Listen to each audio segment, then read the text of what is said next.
అటు సాగునీరు లేక పంటలు ఎండి రైతుల్లో దిగులు, ఇటు నేతల వలస బాట పట్టి గులాబీ పార్టీలో గుబులు. ప్రతిపక్ష నేతకు ప్రజల్లోకి వెళ్లడానికి ఇంతకంటే సమయం సందర్భం ఉంటాయా?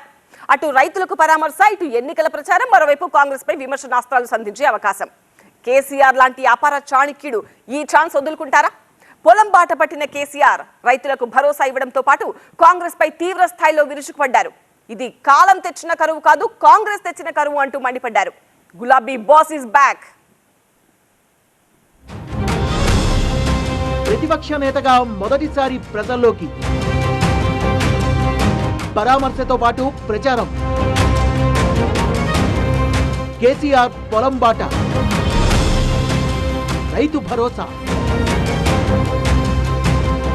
ఓవైపు బీఆర్ఎస్ నుంచి నేతలు జంప్ అవుతున్న సందర్భం, మరోవైపు పార్టీ శ్రేణుల్లో జోష్ తగ్గిన వైనం.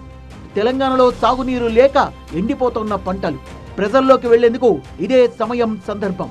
ప్రజలతో సంభాషించేందుకు, రైతులకు భరోసా ఇచ్చేందుకు ప్రతిపక్ష నాయకుడి హోదాలో తొలిసారిగా ప్రజల్లోకి వెళ్లారు కేసీఆర్. అన్నదాతల ఆవేదనను అడిగి తెలుసుకున్నారు. నేనున్నా అంటూ వాళ్లకు భరోసా ఇచ్చారు. రాష్ట్రంలో కాంగ్రెస్ అసమర్థ పాలన వల్లే ఈ దుస్థితి వచ్చిందంటూ అధికార పార్టీపై నిప్పులు చెరిగారు. సాగునీరు లేక ఎండిపోతున్న పంటల్ని క్షేత్రస్థాయిలో పరిశీలించేందుకు 3 జిల్లాల్లో పర్యటించారు మాజీ సీఎం బీఆర్ఎస్ చీఫ్ కేసీఆర్. మొదట జనగామ జిల్లా దేవరుప్పల మండలం ధరావత్ తండాలో ఎండిన పంట పొలాల్ని పరిశీలించారు. దేవాదుల నీళ్లందక ఎండిపోతున్న పంటలు, ఇతర సమస్యల గురించి రైతులను అడిగి తెలుసుకున్నారు. పంట నష్టపరిహారం ఇప్పించాలని రైతులు కేసీఆర్ ను కోరారు. తుంగతుర్తితో పాటు అర్వపల్లి, సూర్యాపేట మండలంలో ఎండిపోయిన పంటల్ని పరిశీలించారు. తుంగతుర్తి మండలం వెలుగుపల్లిలో ఎండిపోయిన పంట పొలాల్ని పరిశీలించిన కేసీఆర్ రైతుల సమస్యల్ని అడిగి తెలుసుకున్నారు. పొలాలు ఎండిపోయాయంటూ రైతులు కేసీఆర్ ఎదుట వాపోయారు. కరువుతో ఏర్పడ్డ పరిస్థితుల్ని తెలుసుకున్న కేసీఆర్ రైతులకు ధైర్యం చెప్పారు.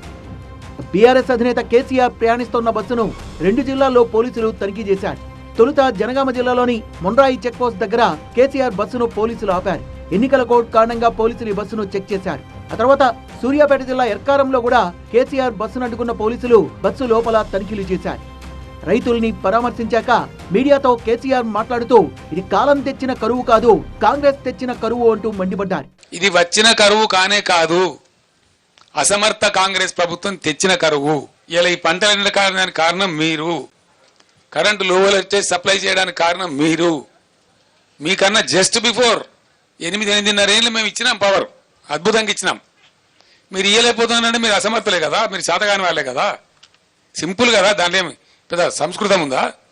అర్థం చేసుకోవడానికి ఏమైనా పెద్ద రాకెట్ సైన్స్ ఉందా? 8 ఏళ్ళు వచ్చిన కరెంటు ఏకదం ఎందుకు మాయమైందండి? ఎట్లా మాయమైతుంది?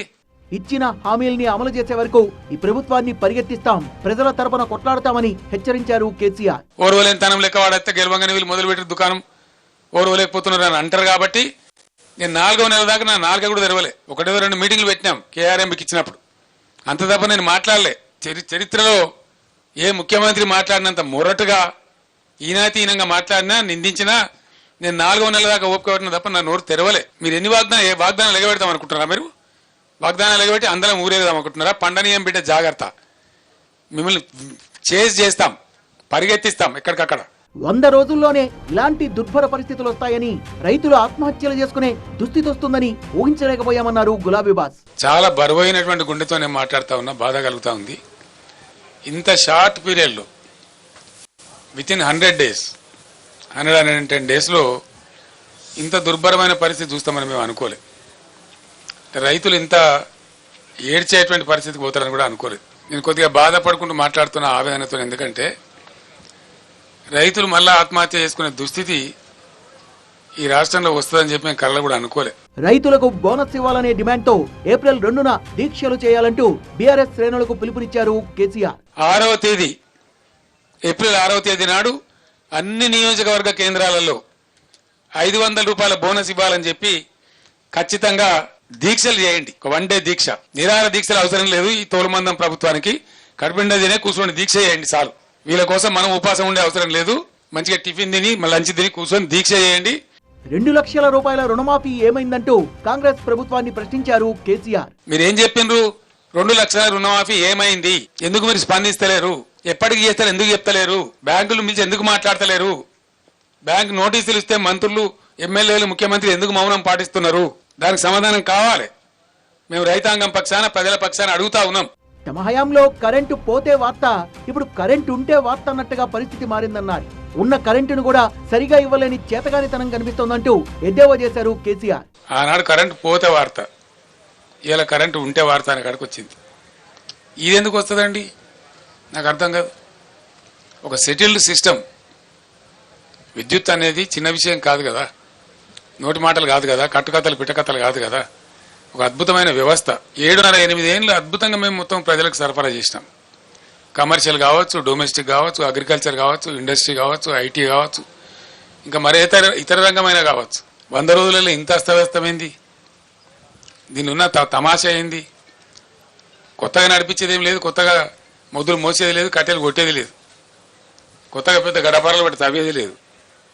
ఉన్న వ్యవస్థ ఉన్నట్టు జరిగించలేని అసమర్థత ఏంది? ఒకరిద్దరు నేతలు పోయినంత మాత్రాన తమ పార్టీకి వచ్చిన నష్టమేమీ లేదన్న మాజీ సీఎం ప్రజల తరపున ప్రభుత్వాన్ని వెంటాడుతామన్నారు. మీరు ఒక్కనో ఇద్దరినో కుక్కలో నక్కలను గుంజుకొని ఓహో ఆహా అని సంఖ్యలు గుద్దుకోవచ్చు. అది చాలా చీప్ టాక్టిక్స్. అది it's a cheap political stunt which is uncared. ప్రజా సమస్యల ముందు, ప్రజల యొక్క బాధ ముందు, ఎండిన పంట పొలాల ముందు ఈ చిల్లర రాజకీయాలు కాదు. ఇవి నడుస్తూనే ఉంటాయి.